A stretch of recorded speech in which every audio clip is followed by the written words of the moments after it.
Hey everyone, welcome here now to GAA The Gospel. I'm Bill O'Flynn and this is my studio and my set, my new series, Broken Hurleys and Punctured Footballs. I've so much to bring to you all over the coming months. Things like inter-county players coming on here, interviewing them about their own careers, from juveniles all the way up to adults, talking about things like health and nutrition, how they look after themselves, strength and conditioning, what they're doing inside in the gym, what they've done from underage up to adulthood, and we're also going to have fun interactive games as well. I have a challenge course which maybe you've already seen, and I have a dirty ball drill which I'm going to get the lads to test out against each other and see how they get on. But I'm also going to have other people on this show. It's not just going to be inter-county hurlers, we're going to have female athletes, camogie players, footballers, and we'll get their stories and we'll hopefully enlighten you all to what their lifestyle is like and what they can do to help your game as well back home. I'll also be looking at things like mental health, and I'll have people coming on as we go forward and we'll be discussing that and how we can alert people and help people going forward to help their own lifestyle and anyone else that's suffering, and hopefully we'll bring some solace to them.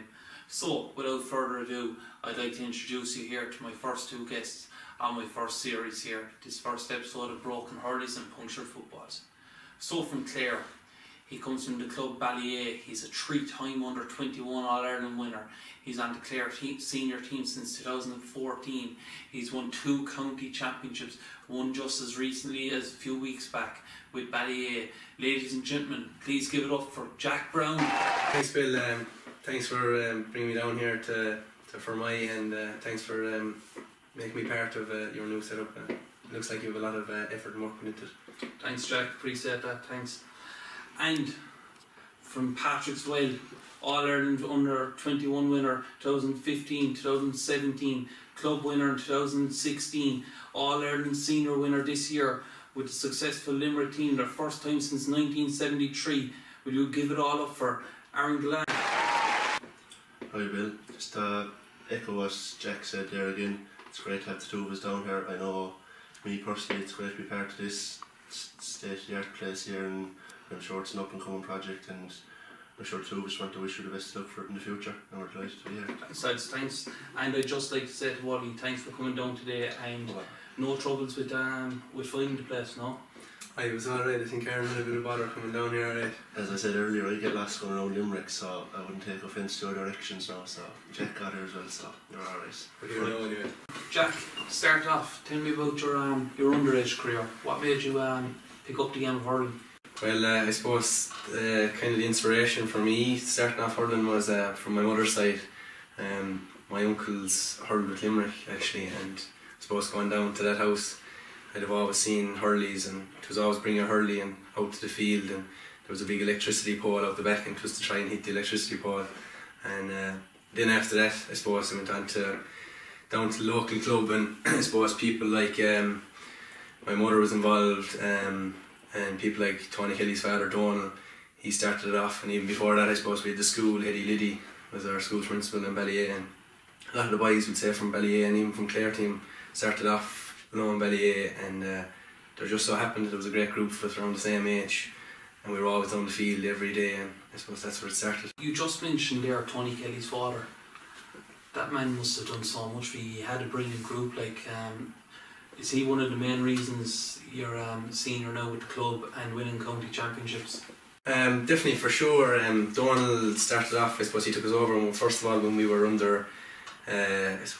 before under 8s even, and I suppose I remember it hardly be legal now, but I remember piling into the back of Donald's van and going to challenge matches and going to things like that, and like you said, he's a big part of why Ballyea are going successful now, and I suppose a lot of it came from he just took no nonsense, go to train, you have to train, and we were all there, and like I said, it was so happened that it was a good group of players, but without him we probably wouldn't be as good as we are. Aaron, would you be much the same with Jack? Is there a story like that, hitting walls underage, trying to hit poles, or? Not so much now of hitting poles and stuff, but I suppose one thing that kind of stands out to me as a young fella, I suppose, going up in Partick well, you've no other option, but here's a Hurley going away out there and play, like, we're told do nothing else the same. Every young fella has done the exact same thing, and I suppose I was lucky enough when I was growing up. I used to live right next door to Burns, So we've been best friends since, geez, we were that height, I'd say, and that's all we used to do. We'd finish school, go in, eat your dinner, you're gone out in, and the field was literally hop over a wall and you're there. So we used to spend days there, no matter was it the summer or the winter. That's all we knew. And I suppose, like, growing up then, when you were getting so involved and you're constantly in the field and seeing the likes of people like Gary Kirby, Kieran Carey, all them, they're winning county championships every year, Patrick Swell. You know, it's what you inspire, you want to do. And I suppose we were lucky enough in 2016 to win one. And I suppose this year, it didn't work out for us. Now, like Jack there, he's lucky enough to have 2 county championships in the last 2 years.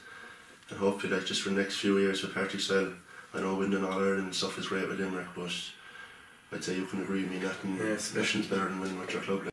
Yeah, you just touched on it there, Gary Kirby and Kieran Carey. What inspirations they must have been having around the pitches and everything growing up, and what have they done for you in your overall development as a player? I suppose you look at the stories of 94 and 96 to where you are now, you know, the hurt and everything, it really must have drove you on. Yeah, I suppose, look, they're 2 legends of the game, like, no matter, I'm not just saying it from Limerick, I'm sure they're regarded in that with Browne, Clares, and even up the north as well, like, you know, everything they've done for Limerick, it just doesn't go unnoticed no matter where you're from. And even today, like, I'd still be looking up to them they're always there for words of advice and things like that. But I suppose for many years, for all the young fellas in Patrick Swell, growing up, it was always, oh, Kieran and Gary, like, geez, they're great to look up to. And I suppose they're probably 2 of the hurlers regarded as 2 of the best hurlers to not have an All-Ireland medal. And I suppose that's not a nice kind of name tag to have pinned down on them, you know. They trained just as hard as we did. They just got unlucky, you know, you said there, 96 and 94. But I suppose one of the nicest things about winning the All-Ireland this year was kind of bringing the cup back to Patrick Swell the following Saturday. You know, it was kind of, we were bringing it back for them as well, because they've been involved with us through many underage teams, and I think in the last 4 years, Gary was senior now, Gary was over us for 3 years and Kieran was over us for a year. So between the 2 of them, the amount they give back to the club, I think they just have to be praised for it. Funny, I was so lucky, Aaron, to be blessed, you know, to have 2 players like that in my club, kind of give me guidance growing up and everything. It must be massive. Lads, starting off, say 5 or 6, you progressed on from kicking and hitting a ball off a wall at home. You didn't start primary school. You were mentioning, Jack, that your teacher and everything, your principal, his name? Eddie Liddy. Yeah. Eddie Liddy played a crucial role, that you were able to go out and hit a ball at lunchtime and everything. Moving on then from primary school to starting off under 10s, 8s, 12s up along with club, would you have had successful teams? You had a great bunch and everything. Were you the same, Aaron? Unfortunately not. Or was it a case that underage success eluded you? Like I said there earlier, I suppose we were very lucky. Like you spoke about Eddie Liddy there, started off in school, and then Tony's father Donald got involved, and lots of local lads got involved with teams. With Rory Long, and you had loads and loads of people. If I start to name them out, I'd never stop. But yeah, we were lucky, and we were very fortunate. We won in 8s, 10s, 12s. We were beaten in a 14. We won a 14. Sorry, we were beaten in the 16 minor, and we won a 21. So we were in the final all the way up along against the bridge mostly. But we were just very lucky, you know. But it boiled down to lads. There was an awful lot of effort and training done for that. In fairness, we were just, like Aaron was saying, you're not always as fortunate underage. Like we just happened to have a great bunch of lads and a great bunch of lads over us. So. And would you have been the same, Aaron? Jeez, I wouldn't have been as lucky as Jack, you know. He might share a few of them medals with me. I suppose starting off underage for us, like Patrick Swell is a tiny village, like, and it's been the whole way up along. It's only myself and Keane Lynch. We'd actually be the only 2 same age people, like, so under 8s we'd be the only 2 8-year-olds in the village, 10s, 12s, 14s, the whole way up. So I suppose underage I actually never won nothing. Well, sorry, under 14s we won the Fela. We got to go up to Offaly, but we didn't win the 14s county. So we lost the 14s county final, didn't win 16s, lost the minor final. I think we lost 3 21s finals in a row. And like, we were all around the place, and like, are we ever going to win it? And you know, like, we're always thereabouts. And I remember Anthony Carmody would have been, he played at Limerick there a few years ago, but he would have been the main man, I suppose, from 10s up till 16s. And one thing he always said to us was he never won nothing underage. And obviously to win things underage would be great and it'd be nice. And he was obviously very disappointed at the time. But he went on and now he's, I think, one of the most in Limerick. I think he's 11 county senior championship parties well. So, and like, we were obviously disappointed we weren't winning things, but that just stuck in my head, you know. And to eventually win one county championship in 2016, for me anyway, that definitely made up for all the tough days underage. So lads, you're progressing now up along the line, say, from underages with your club and primary school. Progressing into secondary school, you ended up both going to Harty schools, yourself, Jack, St. Flannan's College, and Aaron, Art School Reach. I suppose, Aaron, going back, Art School Reach, when you started off, it was 08-09, they hadn't won a Harty Cup as such yet. What made you decide to go there, or was it just pot luck? Probably get in trouble for saying this now, but I suppose Art School Reach, the great core of hurling coaches in the school. I know the Clare coach, Liam Cronin, and Paul Flanagan are both in there, as well as Niall Moore, and there's plenty more that I could name. But I suppose like they take it very serious, like they kind of pride themselves on it, like having Art School Reach basically as a club. And one of the things they do during the year, which I think is a very good idea, for 6th class students, they run a little blitz, and it's basically like to come in and show them around the school. But then they're kind of keeping an eye out, like seeing who are the players, like, you know, that want to be kind of getting into the school next year. So I suppose I was lucky enough when we played that tournament in 6th class. As I said there was only 5 boys in my class in Hartyswell when I was in 6th class. So lucky enough we went to that tournament, and I think a few of the teachers may have said a few things to my father, and he would have been probably the main influencer and wanted me to go to that school, although he would have been saying, "No, Jesus, go on, it's great for your studies and great for schoolwork and all this." But even though he was hinting at going in to play the hurling. But and I suppose it is a bit of luck as well, you know, trying to get into that school. I think in the last few years it's consistently been named in the top 10 schools in Ireland, so to get into that school in itself is a great honour, but then to go on and represent the place playing hurling is even better. And yourself, Jack, St. Flannan's College, 21 times Harty champions, that must have had a massive influence, just as Ballier is only just outside Innis. Yeah, it's Ballier just outside Innis. There was never anywhere else that I ever wanted to go. I remember the time the applications came out for schools, and my mother saying, "We'll apply here, we'll apply there, we'll apply everywhere." I said, "We will apply nowhere else, only I'm going to apply for Flannan's, and if I don't get into Flannan's, I'm not going to school." That was it, like I was going to Flannan's or nowhere. And I suppose Flannan's like such a tradition there, and when you had teachers like James O'Connor inside there, and people like that, and I looked up to when I was growing up and playing hurling, so it was definitely that's the only place I was ever going. And like you said, I remember the first year I came in, I was just coming into first year, and actually Seamus Hickey was in Leaving Cert at that time, and he was either the year I was coming in or the year I was in, or the year I was coming in. They got to the Harty. They won a Harty, and I think they were beaten in the All-Ireland final that year, and that was the last time Flannan's were in a Harty, so I'm going back full circle now, I suppose. I'm going in teaching inside in Flannan's, and we have fallen away in recent years, and hopefully we can get back to those heights. So Jack, you just said there you played with Flannan's up along, you're now teaching there. You touched on players like Clare County, players like James O'Connor. I suppose youngsters starting off in the school, they look up to you in a similar way. You know, you can guide them along and have that same influence that the next generation will come through St. Flannan's. Might not be winning Harties and everything right now, but it's all about trying to get back there. Oh, definitely. We've there's a lot of lads there now, in fairness, are putting in great effort in there. I suppose it took Flannan's a while after the borders left, before that was Seamus Hickey, I suppose, was the last of that kind of generation, and it's taken a while.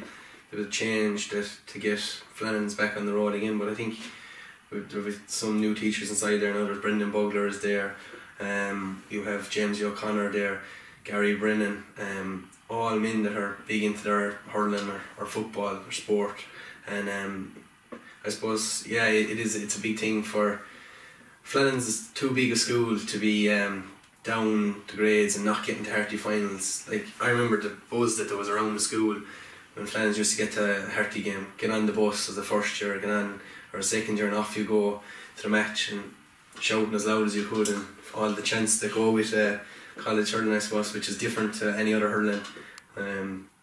Like in art school there, you have there's a yellow belly chant there. It's a big one, but yeah, it's massive, and it would be massive for Flannan's to get back. So hopefully, we can get back there.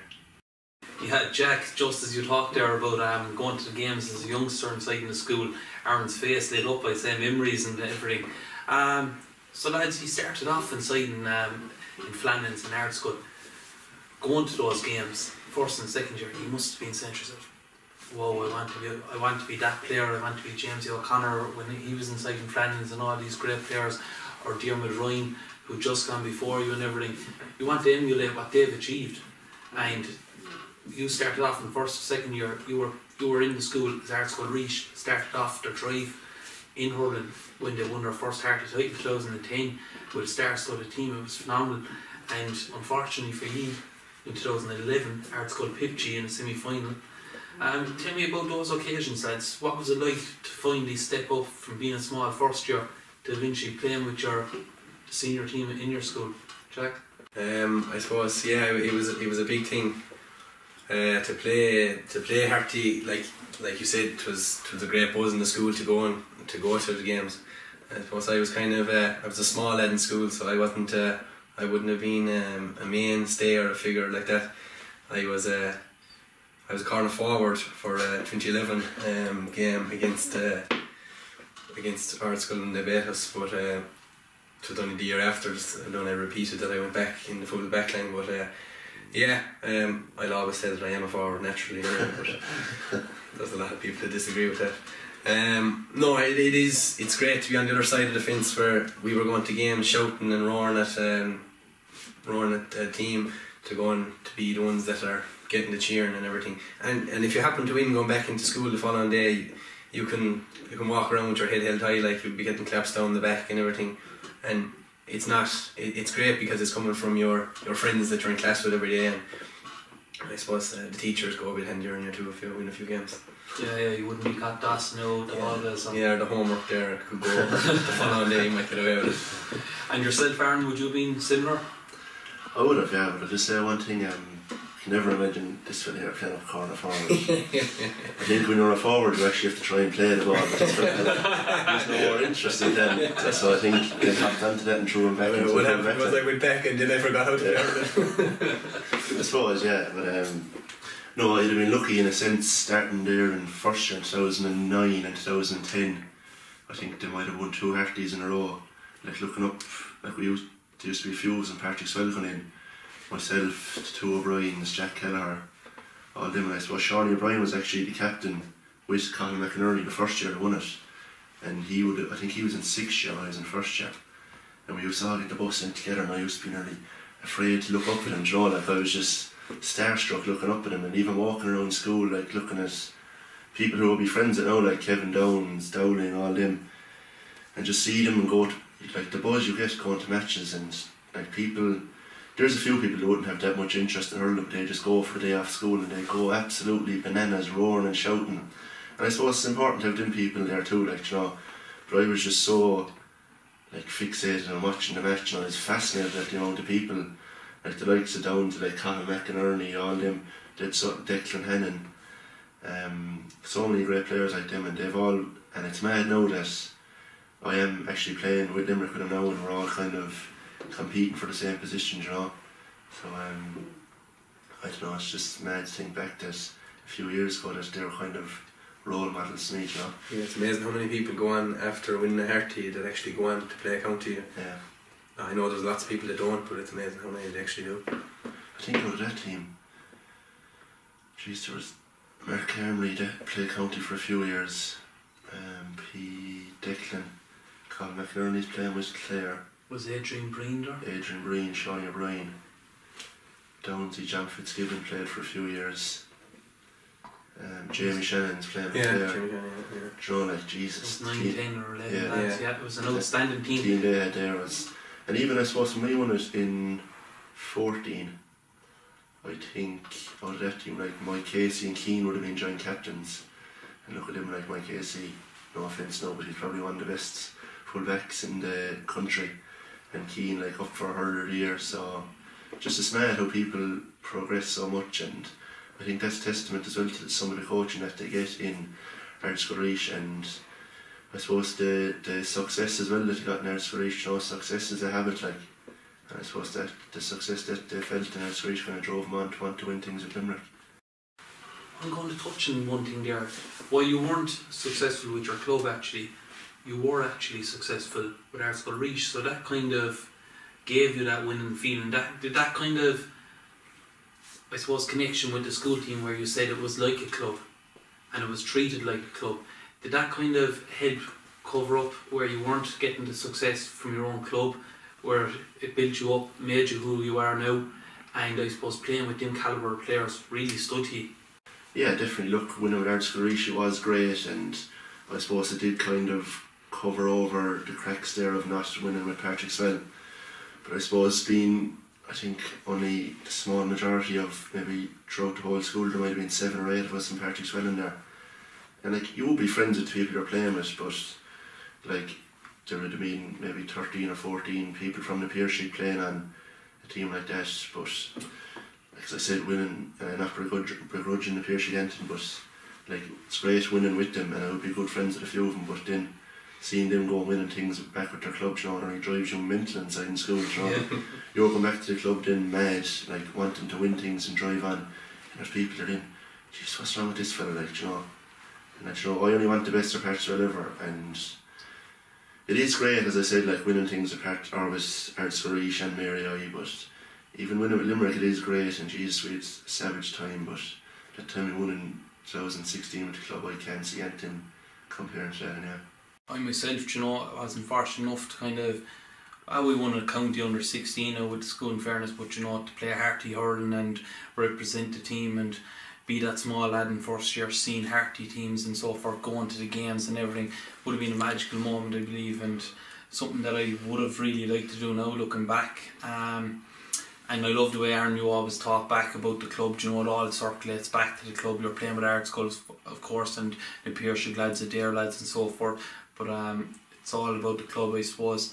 Myself, I was involved with Harty. Actually, I got a kick out of it through management and everything, and one of the areas I was involved in was dirty ball. And earlier on today, we were actually above in Grange Pitch with the 2 lads. They were doing the challenge course. Grange Pitch only up the road here, 2 or 3 minutes, and while there I asked them, we were talking about Harty hurling and so forth, and they said, what did you work on? And I said, one of the main areas in my game, lads, was, other than hook and blocking, was dirty ball.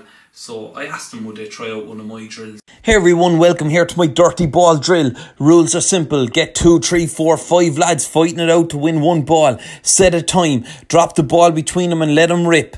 Who can win the ball the most times in that minute? If you win that ball, you turn around, you drop it back in, you go again. There's no break until the minute is up. Bend the knees, shorten the hurley. The closer your hand is to that boss, the easier it is to win that ball. Who's the dominant player? Who's the weak link? You'll find it all out in this one. So here we have Aaron Gillane, Particksville, Jack Browne, Ballyea, Clare and Limerick all at the start. Aaron wins the first ball, eyes over, well done. Bend the back, shorten the hurley, you can see Aaron's very good at it. The legs are bent, Jack's tussling, oh it's sumo wrestling here. Jack, come on, fighting away. Jack's down the ground, oh great tactic, cover the ball. Aaron, oh that was definitely off the ground, that one. They're still tussling. Jack's lost early for the second time. Aaron, oh 2-0. Drop the ball, Aaron, put it down between both of you. You're tussling again. Jack's like a sumo wrestler for the second time I've mentioned it. Aaron is over the ball. Oh what a little flick, he's got it up. Throw the ball between you, no shortcuts. Come on, they're still tussling. Jack's out in front now. 2-1. 2-all. I might have the score wrong. They're still tussling, short and early lads, they're tiring. The boys are going on 90 here. Oh, it's like a real match is on. Limerick and Clare and the boys are flat. I think I'm going to blow the whistle with this one. They're tired here, boys. Well done, lads. So, to everyone there at home, you're just after seeing the dirty ball drill there. I threw a small bit of commentary in there myself. I'm no me hollow here, but you can understand where I'm coming from, the lads as well. Thanks lads for trying that one out, you were panting a lot. Boys, tell me what you think of it. Jack? That's what we were doing the first time we played against yours. It was a dirty ball. Yeah, well, not only dirty ball, you were throwing a few dirty belts as well. But just to go back to that ball one picked after the actually. You pulled it early out of mine, so I actually chipped it up in my hand if you look back at the video. I know it's a tough one, alright, but I suppose that's the one when you want to tire lads out of training, that's the one you go for. But I suppose that's sorry for the question, but that's the kind of ball like that wins Harty Cups, you know. That's It's exactly in the rotten weather, you know, soft fields. You know, it's hard to get down over the ball and you're constantly fellas around you, but even when our school them drills were constantly, we were put through our paces with them drills, so that's like they're the drills that win Harty Cups, so geez, should definitely keep working away with them. Yeah, I think they're very beneficial. And it was off season when we were doing that drill. So it was on season might be different. We got to be no matter. So you are progressing, as we said, into secondary school, playing Harties. We talked briefly about playing with your county teams and so forth. Mentioned seniors winning the All-Ireland and everything. I suppose with your counties, lads, when did you start off? When did you break into the development teams, and where you noticed under 13s, under 14s, and tell me about progression up the line. Were you successful with those teams? I actually remember the first time we got involved with underage team with Clare was actually under 14s. I can remember Tony Griffin was the first man to put Ballier in the map, and he was involved some way with the under 14 development squad, and I remember he brought in 5 or 6 of us. I suppose we were a year underage, but we went in for some sessions maybe to make up numbers and things, and from then there we were I was on most of the underage teams up along with Clare, and we had no success underage with Clare really, but until we got to obviously minor and 21 level, but we'd no under 14s. We were small lads that were getting bullied by the likes of Offaly and these lads here beside us. I remember Dowling when I was under 14. I remember standing beside him going, looking up at him going, where are they after getting this fella? He's massive. And I inside in the corner back marking him. But yeah, I was lucky enough that Tony Griffin was involved, and I suppose he kind of did the Ballier lads a favour bringing us in at the start and was involved from there on. And yourself, Aaron, what was it like? Yeah, I saw the same thing. Started off there under 14s, and as I said, like myself and Keane would be the two the same age at home in Partick, so I was delighted to have a fella like him to go to training with, but just Keane's been a standout since I'd say the minute he picked up the Hurley. But in Limerick there was a 14A and B team, so I would have been on the B team, and I think the only other person that was on the B team was actually Sean Finn, and so Keane would have been tipping away. We would have been going training the whole time together, but then he would have been broken away with the A's and I with the B's, and I wasn't good enough at the time, so I was just happy to be involved and just to get the taste of it all. But I suppose I was saying there a while ago, under 15s was actually my only time on the A panel, and I think there's actually a funny story why I was on the A panel. A few weeks before the tournament, I think it's on in Cork actually, the 15s, I went to climb in Croagh-Patrick with my aunt and my 2 cousins, and I ended up falling down Croagh-Patrick and I dislocated my 2 shoulders and my hip. But I was out in here, I think I was flat my back for a month, but I slowly started making my way back, and Joe Quaid was our manager, so he asked me to come on board with the A panel. I think she said I was delighted. I thought I was after coming up the ranks, but I'd say he only kind of felt a bit sorry for me, you know, but I wasn't complaining at the time. But I suppose then back with under 16s, I was back in on the B team, and I think Limerick actually won the under 16s All Ireland that year, and then a good few of the team that year under 16s, they went straight onto the minor team, and they won the Munster that year. I think that was the year they lost to Galway above in Croke Park. Barry Nash broke Hawkeye that day.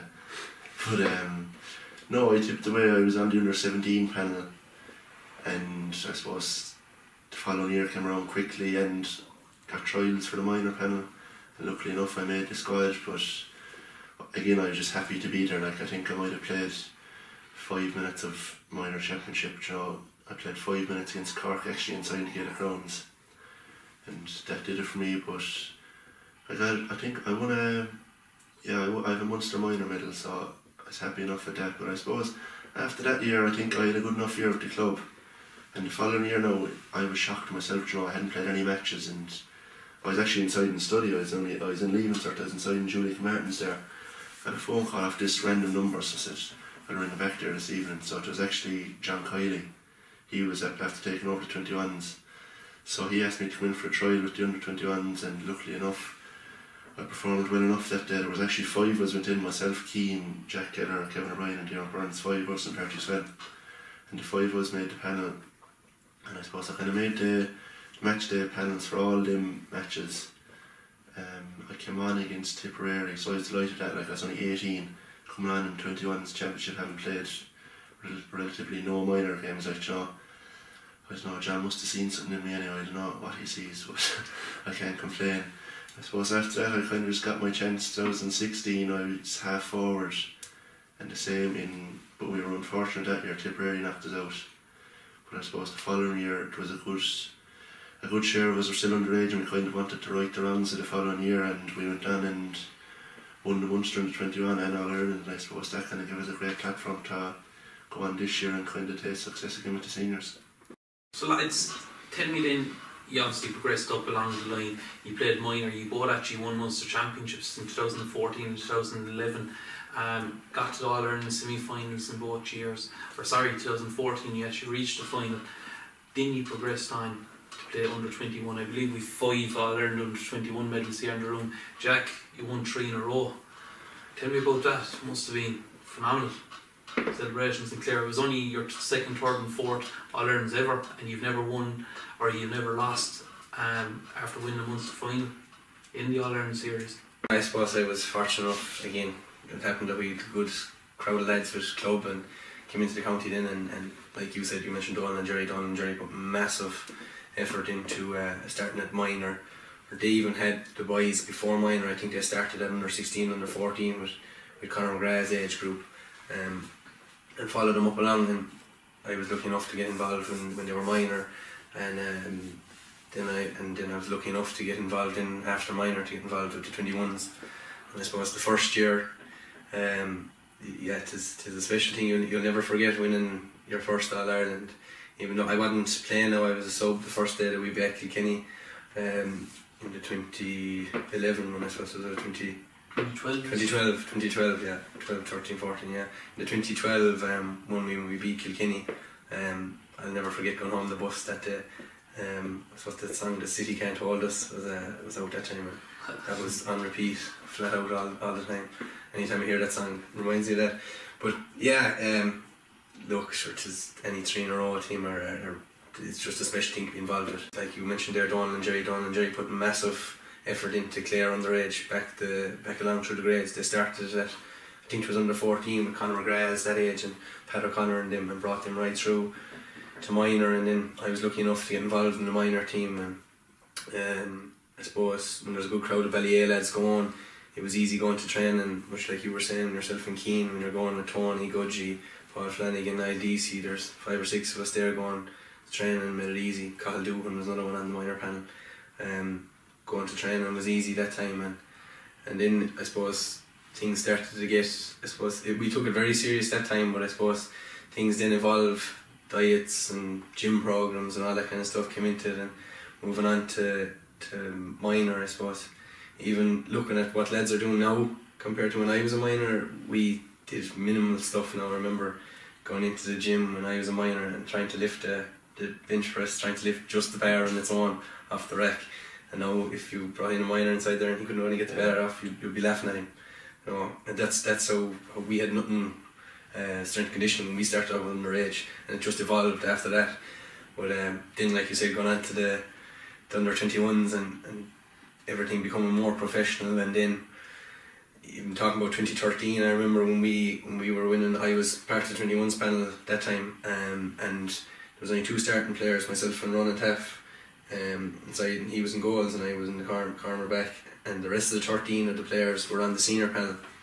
And I remember that time we were going out in the Veer after celebrating wins, and the boys from 2013 were going for recovery sessions, and they were on a separate bus to us, and they were going back home because they had the All Ireland to play the replay 2013. So you can just see how professional it became, and it's just like you said there before, it was massive to be involved in 321s. We're just lucky with the great bunch of lads we had, and Donald and Jerry would put massive effort in behind, and all the back the backroom team as well. Sorry, but yeah, it was special. And Jerry and Donald, just before we move on to Aaron, what was their influence? They're now with you in senior again. You did very well with the year just gone. They must be the backbone really to all your underage success from minor right up to now, and you've been very successful with them. 2 Munster, 2010-11, 3 All-Ireland under-21s in a row. Like, do you know? I suppose both men played hurling themselves. They know there's no nonsense with them. They say it straight, and that's all you can ask for in a management. If you need to make the team and you're not making the team, go ask them what you're doing wrong. They'll tell you where you need to improve. And there's no nonsense, no bullshit. It's just straight down the line with them, and that's all you can ask for in the management team. And in fairness, they are massive characters there, and they do influence the whole group massively. Yeah. And yourself, Aaron, in with the under-21s, you won 2, 2015, 2017. Would it have been a similar path from minor up along, or you were touching on how you weren't making the team, and in 2015 under John Kiley you got the call up to the under-21 squad. You got a bit of game time against Tipperary, and it kind of just took off from there. Yeah, I suppose the main thing was it gave me a bit of confidence, and it's mad what a bit of confidence can do for a young fella. Like, you know, it can drive him to work harder, and, you know, if you want to do something, you'll go and do it. Like, you know, there's no one stopping you. And just to echo what Jack said there, like, you know, about the nutrition and stuff and all the strength and conditioning. Like, looking back on it now, like, I think when we were 15s and 16s, they used to have us in the gym on Friday night, but we wouldn't be allowed to touch your weight, and it would be all like stuff like to prevent injury and stuff. And we were like, geez, this is some waste of time. Like, we don't need all this stuff. But looking back on that now, like, that was probably the best thing that we could have done. You know, kind of give us a base to go on, and, you know, like, we can, like, we've Joe O'Connor as our strength and conditioning this year, like, and some of the things that we did when we were 14, 15, 16, like, seem so simple, but we're able to, like, kind of elaborate on them now, and, you know, like, they're definitely paying dividends with us now. So just, it's definitely very important to, like, get your gym sessions in. As he said, recovery is nearly as important as training, and you have to be eating right. Like, you know, if you want to be playing at the top level, like, I know it's a cliche, like so many people say it, you have to be treating yourself as if you're a professional. Like, you know, you have to just it's boring and stuff, but, like, the two of us obviously want to do it. That's why we're doing it. You know, if there's another person that has all the hurling and probably one of the most skillful players on the team, but if he's not putting in the work and looking after himself properly, like, you know, it's a waste of time really. He's not going to be playing. Obviously, lads, dieting now and nutrition and strength and conditioning is a huge part of the game. Jack, you were saying there you were surprised, you know, a few drinks after the match. Now, was that after the All-Ireland or before the All-Ireland? I know, I suppose it's taken hurling. The reason that I don't know what you know, but the reason that I play hurling is because I love the sport, and part of loving the sport is going out afterwards and socialising with the boys, and as we say in Ballyea, there are a few of the lads now that enjoy their 2 pints on a Friday night. You have to celebrate a win. So, but the joking aside now, that when you are down to the brass tacks and when you are hurling, there's at this level or top level you can't be drinking and playing. So, like Aaron said, there's massive emphasis now put on diets. The day of the game we'd want a small cart following around with all the water you'd be drinking, and another one then to, when water comes in, it has to go out some other way. But there's massive emphasis put on diet, nutrition, strength in the gym, and recovery. Like, it mightn't be professional by name, but everything that you do is professional. So definitely, it's a few pints. Yeah, they happen every so often. That's alright. And leading up, say a month before a match or something, are you put on structured diets, or is it from the start of the year as such, and even leading up to a match, do you have to look after yourself, or do you know your own body and what you need? No, like, it wouldn't be put on a specific diet, but we wouldn't anyway. Like, no. You know yourself, as I said, you have to be looking after yourself. You know, you're told at the start of the year what's right and what's wrong in terms of eating and what's good for you. Like, you have to be getting, like, so many grams of protein and all that into you every day, but you know, kind of, you get used to it, it becomes a Yeah, habit. it's second nature after a while. And I suppose like I'm lucky enough that I kind of still live at home, so when we get this sheet at the start of the year, what's right and wrong, straight to my mother, and I can't complain. No, she's very good at that side of things, so I'm well looked after. Yeah, like that sweet potato was a new introduction in my house this year. The father wasn't appreciating the sweet potato at all. No, what's this thing that you're coming with here? And like that, I'm still living at home, and she just handed it over. It was great.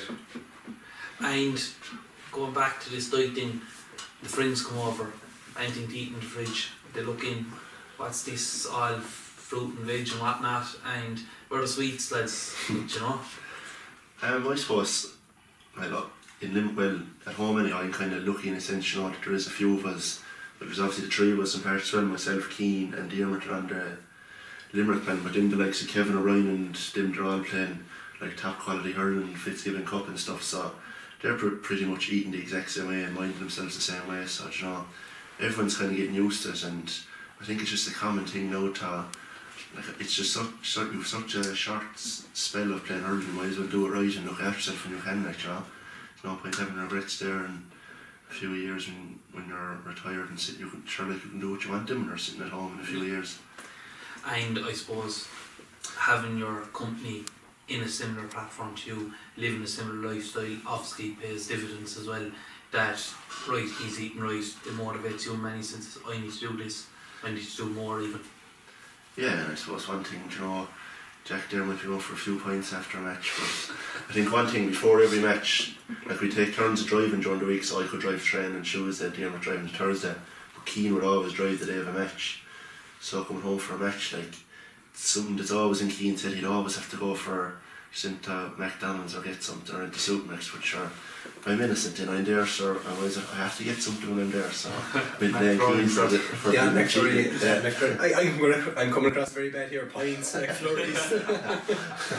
No, but like, it's all in moderation, like 90% of the time you're flat out in almost robot mode, you're eating healthy.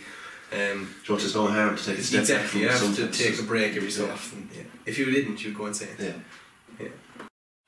Yeah, and lads, obviously, you know, strength and condition, now you're progressing on up the line, you've gone from club underage, and now you're starting off with seniors. Jack, you're there since 2014, Aaron, really just the year just gone, and straight into a team, a successful team, the team that lands in All-Ireland, and I congratulate you there. First title since 1973. It must have been a magical moment for you to be involved. You know, it was kind of surreal in a sense, you know, you're kind of just thrown into the deep end, and I suppose, like, starting back at the start of the year, like, the year goes so fast. I found it this year, it went so fast having a match every week, so you know, you don't really have time to reflect on anything you're doing, like in any of the other matches, because you're straight away you're thrown into another match. But no, to be given a chance to represent Limerick was just, it was great for me, but for my family as well. Geez, my mother and father are absolutely over the moon, the effect it's had on them. It's great to be able to make people happy, do you know, I know bringing Liam McCarthy back to Limerick has made so many people happy, but like, having played a part and seeing how happy it makes your family and things like that, like, that is one of the main reasons why I love playing. And it's the same, like, winning a party as well, bringing it back, and like, even with your grandparents and stuff, and just people crying around you and tears of joy, like, I don't know, I could be rambling on here, but I don't know, I just can't be put into words how much it means to people. And Jack, before I come to you now about your own career, that final whistle against Galway, that late free goes wide or drops short, and out comes Tom Condon from Knockadderry, player that's on the team with years. He got his, I suppose, before extra time or whatever came, he was only going to be on the field for a certain then 8 minutes come. Yeah. What was that moment like for you, the whistle blows? Was it everything? Yeah, look, geez, when the fourth official put up the 8 minutes, I thought I was going to die. Geez, 8 minutes, it actually seemed like 8 years, like 70 minutes, just fair long. And then an extra minute after that, you're like, geez, is it ever going to end? But then when they put up the 8 minutes, I genuinely didn't know what to think. I suppose we didn't really have time to think, we kind of all had our own jobs to do. But one thing I couldn't get out of my head was in, I don't know, was it 94, 96, after Offaly coming back, I was like, Jesus, is this genuinely going to happen? Like, after Conor Whelan getting a goal, and then Joe sticking the penalty, and I was like, that was like, you know, and I just didn't know. We were on the field and we kind of felt like we couldn't do anything. I felt helpless anyhow. But I think Nicky, it might have been the 77th or nearly 30 seconds left, I think Nicky poked out the ball and I caught it, but I was shooting, I went to shoot but I got blocked down, and I think that's what led to the free then. And then for the free I was the person standing in front of Joe, and I was praying before he said it. I was actually praying, and I was standing in front of him, I hurled up, and the minute he hit it, I didn't even turn around to see where I went. I just looked at his face and I knew straight away the minute he hit it that he wasn't happy. So that kind of done it for me, and I kind of got a bit excited. I looked around, all I could see was Condon bursting out with the ball, and I'd say the final whistle, or Condon passed it to Tom Morrissey, the final whistle, and Tom drove the ball up into the stand, but Condon stayed going, he stayed running. I think he ended up flattening Jason Flynn on his way, so I think looking back at it, that was kind of a funny moment. But Jason, that whistle went, and one of the first people I met on the field after the match was actually a fella from Partickswell, Kieran Foley, so that was random enough. I was like, she said know what to think, but I suppose there's only kind of sinking in there the last few weeks, you know, on your phone there with memories, it flashes up, and looking back at videos and stuff, and looking back at videos of Sean Finn singing Westlife in the dressing room and all this kind of stuff. But no, it is unreal, like, geez, hopefully we can or do it again next year, you know. Definitely not. I saw a picture, funny enough, with JP inside you. Keane Lynch likes to take the top off a lot and show the old six-pack, doesn't he? That's what I'm saying about the boys, they're always in the gym. I think they were a little bit behind us, they were always in the gym. Like action and all that. I only clapping onto that now. And when he doesn't have the top off, he's running around wearing his sister's t-shirts and extra small clothes. So, no, he is a big man, but he loves showing off, I tell you that much. And yourself, didn't Jack? You broke onto the team in 2014. I suppose from 2013 they won the All-Ireland. It took you 5 years to get back to Croke Park, 4 years for you. What was that journey like? Did you ever think you'd get there? You still had an outstanding group of players. You're all only 25, 6 still. So there's still a lot of time to walk up them steps. And looking this year then, after a replay, 2 titanic battles with Galway, you bet Limerick below and Ennis. Do you know, you're not a million miles away. Yeah, I suppose I was lucky enough that after 2013, I remember being above in the Hogan stand watching the boys, and I suppose I would have, there was a good few lads from Ballyea even on that panel, Tony, Paul Flanagan. So it was special watching them, and then I suppose not too long after that, got a call off of Davy to come in for a trial inside in near Rogue, I think the same trial, and managed to get on the panel, and I suppose the first few weeks of training were all the boys going away on their holiday after coming back, and there was all the stories about Cancun. I remember they went, and I nearly knew all the stories, but I didn't know the background behind them all, but it didn't get involved, and I suppose that time when you were getting involved, I know it's not that long ago, but I suppose because the boys were so successful, like you said, you probably thought that it was going to come after that, but the margins are so small in hurling, and you see just as easily as you could top the group the way it's gone now, you could top it, and the following year you mightn't get out of the group at all. Like look at Tipperary this year, I've no doubt that there's no fear of them, they'll be back up around the top again, like, so it could go anywhere next year again, and it's a massive thing to even come out of Munster. Is the hardest. It's nearly easier winning All Ireland than it is to win Munster. But yeah, I've playing I suppose a while now, and only having won a few games this year is the real year that we started to put it together. But no different than any other year. We've put in massive effort every year, and it just so happens that small little things go against you, and you don't win games, and that's the way it goes. Like, I suppose Davy would have played a big part of your career. But bringing back Donald and Jury again, because you were so familiar with them and you knew what they were all about, you knew their style of hurling, they knew you inside out, the majority of you anyway, that must have really kind of, from say January onwards, you knew what was happening, you knew it was so familiar that everything kind of just platform wise just all came together for you. Yeah, first like it was massive for Davy to, I suppose, call me in that time, and the first year I was on it, to throw me in deep end and start, and that was massive, and I owe that team for forevermore as giving me a start in Clare. And Then, like you said, to bring in the boys, continuity of they had us underage. I think when Davy finished up, it was probably they were the front runners and they were an automatic if they wanted to get in there. No more than Kylie with G, I suppose. They were given first go at it, which they had every right to after having so much success at underage. And like you said, they brought that continuity. And I suppose the thing with them is all the lads that are involved now have worked with them at some stage, so they know what comes with them and comfortable in them surroundings and comfortable with them. 2016 then, Jack, you had a great start to the league. You topped the group, I believe, and you got to the league final, and it was your first league title since the 1970s, I believe. Yeah, 77, 78, yeah. So what was that like? Do you know, to bridge a gap like that must have been very great moment for you, great moment for your family, team, to be there next to Tony Kelly and all these lads. Do you know, to play with them lads on the team as well must be extra special, as it is if you aren't to be playing with Dermot Burns, your next door neighbour, and Keane Lynch. Like, talk to me about that, lads.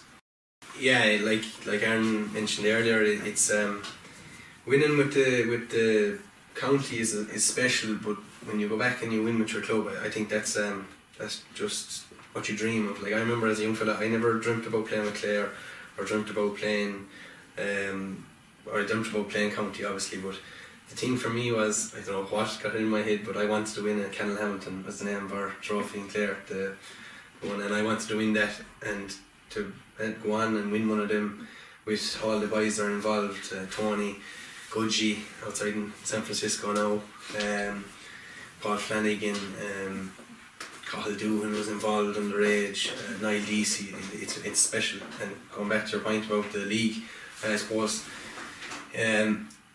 everything goes down to championship, but when you get a chance to run the league, it's massive, and thankfully when we got there, I suppose we made hard work of winning it, but we got over the line, and no one can take that away from you. You have the medal, and like you said, it was 77, 78 since Clare were there, so it was special.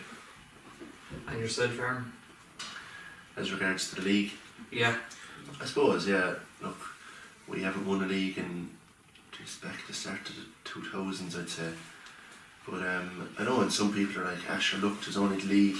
But I think the league's very important. It helps build a bit of momentum, like, you know, and it kind of shapes the team as well. That's very important coming into the championship, you know, that you have a structure on in. But obviously, like, the team for the league isn't going to be the team for the championship, but you could have a fair idea of what it is, and then, like, if you're on the team for the league, there's going to be fellas mad to knock you off your perch, like, and get that starting jersey for the championship. But no, I'd go as far as saying that the league, just is no championship, like, but just is only 1% or 2% behind as being as important in my eyes. And yeah, so you build yourself, you go back so early, and all your focus on is the first match of the league, and then it takes off from there. So, no, geez, in my eyes, the league is definitely very, very important. And moving on then from the league, you hit the new championship. What do you make of the new format, lads? I suppose I haven't played now. Well, I suppose last year I was kind of on the panel, and Clare knocked us out in the Munster semi-final, and then we went the back way. We played Kilkenny in the back door. But I suppose I wouldn't have really been involved the past few years where you play a match and then you're waiting weeks again for another match. But you're lucky. Yeah, I know myself, geez, I wouldn't be interested in that at all. I think the idea of playing week in, week out, like, it's what you're training for the whole time, is to play a match. Like, you're not like, it got to a stage there, I think, when people were training to train, like, you know, they were doing training just to get better in training. Like, they weren't doing it to get better in a match. But at least in a match now, you play this Saturday, you have the week to work on it, and then you try and improve the following Saturday. So I'm definitely in favour of keeping it this way, yeah. Oh, I'm the same. I'm definitely in favour of players want to play, and you want games week in, week out. Like, if you were doing anything, you see the soccer players, they play week in, week out, and they can play midweek. So, and it takes a lot out of the body. Now, I know a championship match, maybe they've made some changes to this way where teams all have a week off this year.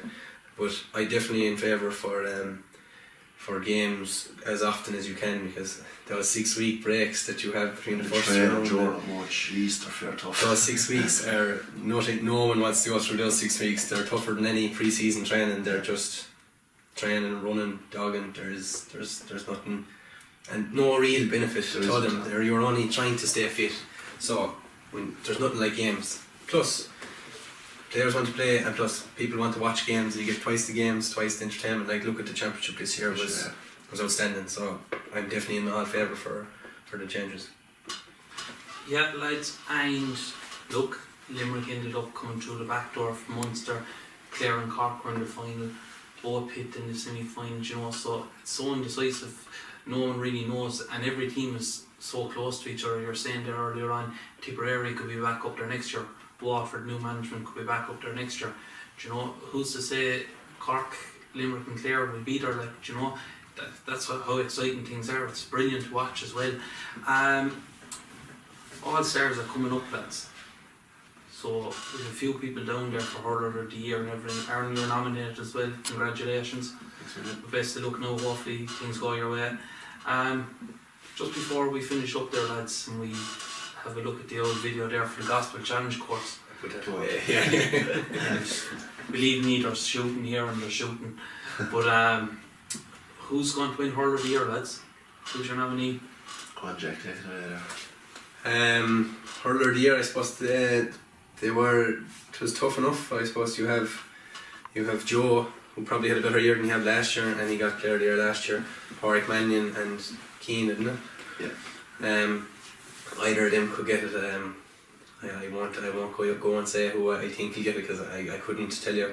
But they were, every one of them were good. I suppose it's a testament to Limerick, how good they were all year, that any one of the players could have got that nomination, because every one of them stood out at different times during the year. I suppose Keane was good all throughout the year as well, and I suppose Joe, really, when the chips were down, he stood up that time against Gillane and nearly dragged it back in his own. And Warwick Mannion, probably the most consistent player for the whole year side. So no surprise if any of them got it, I suppose. Yourself? Yeah, it's hard to disagree with anything Jack said there, but obviously, like, from a Limerick point of view, I'd be hoping Keane gets it. And I do think he's in a great shout. Jeez, look back at some of the matches, he's been unreal since the first day of the league, and he's been Mr. Consistent in that Limerick team and does the same thing every day. He has his job and he goes out and executes it perfectly. But I suppose, as we're saying, yeah, Joe probably did have a better year this year than he did last year. And I think, like, some people, it's kind of unfair, like, things he does, some people just, they take it as normal now, they just expect him to do it. You know, if it was me or him that did it, definitely me anyway, there'd be a big... If it was me or him that did it, we could get, like, we'd be getting all the praise, but he's kind of expected to do things, like the magic things he's doing, he's just expected to constantly do them now. And that's tough. Like, I don't think he gets the praise he deserves for that. Yeah, like, I think even like that day down in Hurleys, he got that side against G, you know. Yeah. Jeez, if that was one of us, they'd still be writing things about us in the paper, like, you know. Yeah, it's like, like, you have to stand up and do them things on big stages, like. It's like we have Tony Kelly with the club.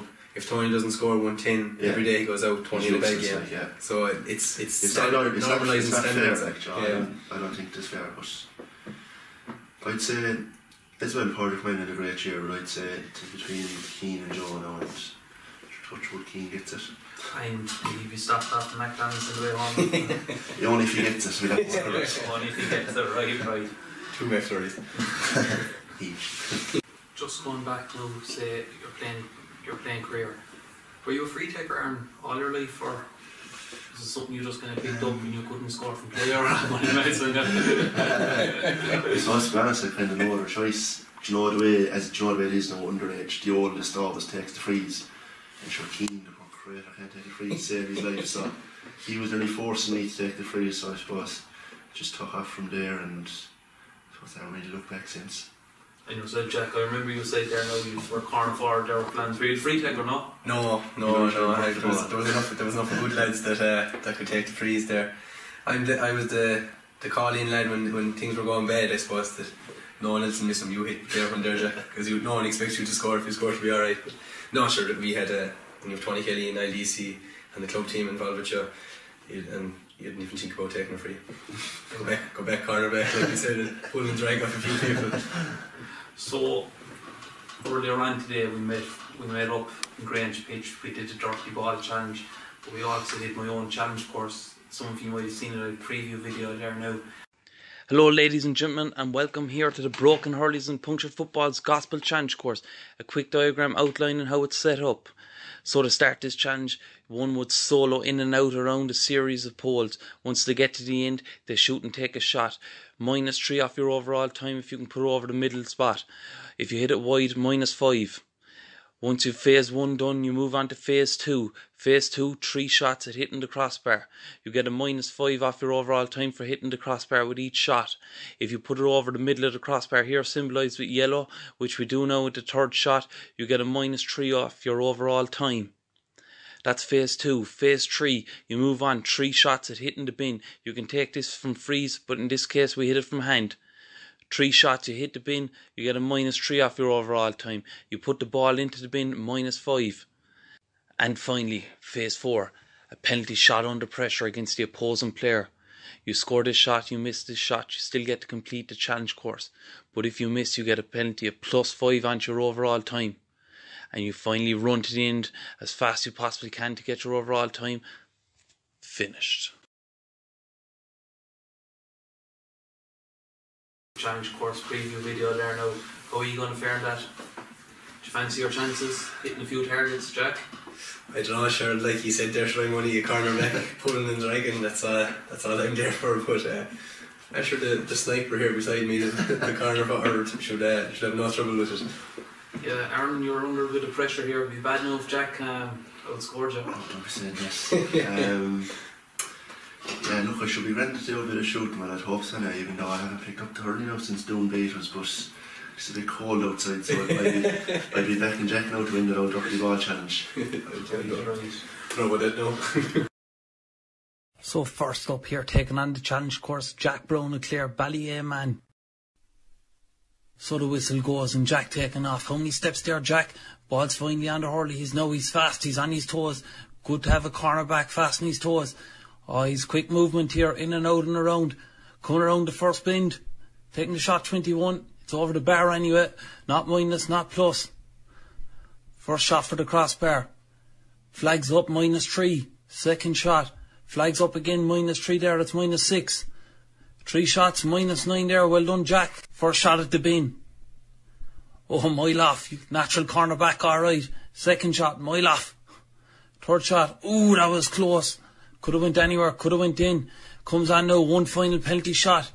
Aaron Gillane, it's in the back of net, top corner. Jack stumbled for a minute, but he's running to the end line to get his final time. And Jack's home. Now it's time to see Aaron Gillane take on the Gospel Challenge course.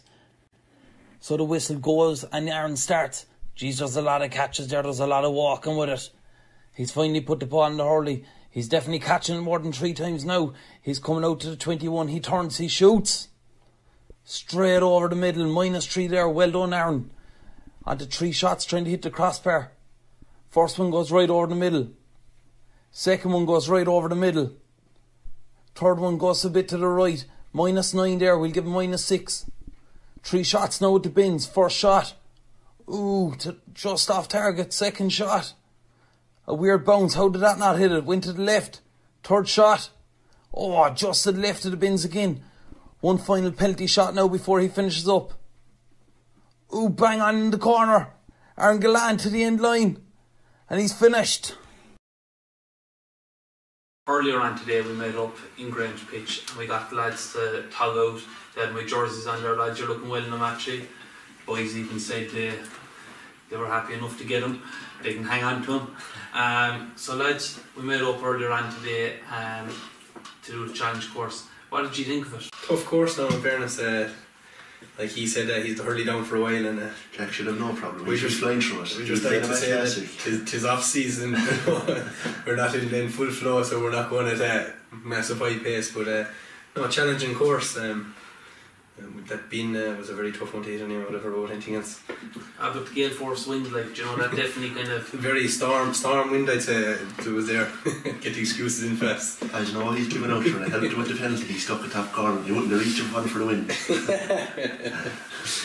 And what about shortening the grip, like, do you know, would it have helped? I'll have to look back on the Sunday game tonight to see the rest of the short grip enough. I could have nearly kicked it, I did it so much during the summer. No hassle. So lads, look, I have your results here from today and We have this leaderboard here, so we better see where you are. You first, second or third, we have one man already up there. Jeez, Aaron lad, you better not leave me, you know. Straight out the door if I leave. We're just after doing the challenge there now. You've just seen it all at home, and we did it earlier on today, and I have the lads' times now. Jeez, Aaron, no need for sweating. So, Aaron, I have your time here first. You did it in 52, 56, and you got a bonus of -9, so you got 43, 52. We leave you there for a second, you might be moving up or down. Stephen Condon, my one man from Glamorth, still at the top. And Jack, you did it in. Down. What position are you? Corner back. It used to be corner forward. Used to be corner forward. Corner forward, must have stood you. Jack did it in 49, 58. And he got a bonus time of -9. So Jack, you're today's winner, but you're still in second spot. Like Aaron said, I was playing last week. Bit of sharpness. Yeah. My first Hurley. The wind definitely came in today, didn't it? It was a tough one. The bins, and yeah. The bin challenge was a tough one. Easier since 8 o'clock this morning. Limerick won the All-Ireland, but Jack, this is some commiseration being out. It's small. Clare won the main one. I'd just like to thank you lads, you had a bit of faith in me anyway, and look, I hope all goes well now going forward, and up the Shan's leaders. Thanks, and just to wish you the best on all you've done here. And I can see you've put in massive effort into it, and best of luck in the future. Thanks. Yeah, best. I doubt we'll stay up there too long, but thanks for inviting us down. You're up there now, yeah. So lads, I have this at home here set up. Look, you're after seeing the preview video, you're after seeing the lads here, and I hope you're also after seeing my own club man Stephen Condon taking on the challenge course. It's very easy to set up. There's a diagram as well on the preview video. Why not set it up in your own club and take it on? And can you beat any of these inter-county lads' times? Look, there might be a wind. The wind was strong now today, so we'll say that. We might even write wind in there. So very windy. Brackets, yeah, very windy. So Bill O'Flynn here, GAA The Gospel. Just before I go, I'm actually dressed from Hickey's menswear and from ice, so that's why I'm looking all fly today. The lads actually had suits, but they threw on the jerseys and they said they were comfortable in them, and you know, they go well with what I have around you anyway. So lads, thanks again for coming down. Best luck going forward, and to everyone at home, thanks for viewing. I hope you can give me a few likes and shares. I've one more thing lads, just before you go actually. I'm getting new tops there, so I'd like to give you one each there, lads. So these are my new gospel tops there. You can. Don't want the colours though, we could have got a bit of blue in. Yeah, I was looking at green and yellow there, but it just or blue and yellow there, but it wasn't working. Sorry. They're very similar, Aaron, to your own club or to your own county. Yeah. So look, we'd say nothing. You'll blend in lovely with that. To everyone at home, I've a page up there on O'Neill's website. If you want to look it up, it's GAA The Gospel or The Gospel GAA. With jumpers and so forth, and if you like what I have, why not get something? Everything is much appreciated by me. Also, one of these jumpers is up for grabs, so someone there, if you give me a few shares, give me a few likes, I'm going to pick someone out, and the next show we'll raffle it off. Okay, so thanks for viewing lads. I hope you enjoyed the show. Thanks again to the lads, and till the next time, Bill O'Flynn, GAA The Gospel. Thank you.